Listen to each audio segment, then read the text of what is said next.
Friends, இந்த வயசான handicapped அம்மா ஒரு இன்டர்வியூ போயிட்டு இருக்காங்க. அப்ப எதுக்கால வந்தவர் இவங்களை இடிச்சதால அவங்க கையில இருந்த ஃபைல் கீழ விழுந்துருது. அத எடுக்க ரொம்ப சிரமப்படுறாங்க. அப்ப அந்த வழியா 2 பேர கூப்பிட்டு எனக்கு இந்த ஃபைல எடுத்து தர முடியுமா? நான் ஒரு இன்டர்வியூ போயிட்டு இருக்கேன்னு சொல்லும்போது, இந்த வயசான காலத்துல நீ எல்லாம் வேலைக்கு போறியான்னு சொல்லி கிண்டல் பண்றாங்க. அது மட்டும் இல்ல அந்த அம்மாவ கீழ தள்ளி விட்டுட்டு அங்க இருந்து கிளம்பி போயிடுறாங்க.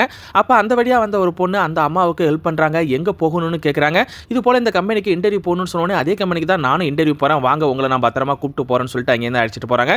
இதுக்கு முன்னாடி 2 பேரும் இந்த அம்மா கிட்ட பிரச்சனை பண்ணாங்க பாத்தீங்களா? அவங்களும் அதே இன்டர்வியூக்கு அங்க வந்து உட்கார்ந்திருக்காங்க.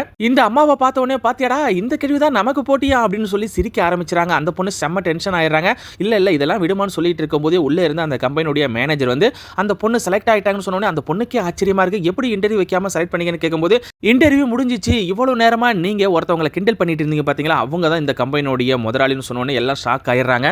அப்பதான் அந்த அம்மா சொல்றாங்க, என்னுடைய கம்பெனியில வேலை பார்க்கறதுக்கு திறமை மட்டும் போதாது, மனிதாபிமானம் வேணும். அது உங்க 2 பேர்ட்டையும் கிடையாதுன்னு சொல்லி அவங்களை வெளியே அனுப்பிட்டு அந்த பொண்ணுக்கு வேலையை போட்டு கொடுக்குறாங்க.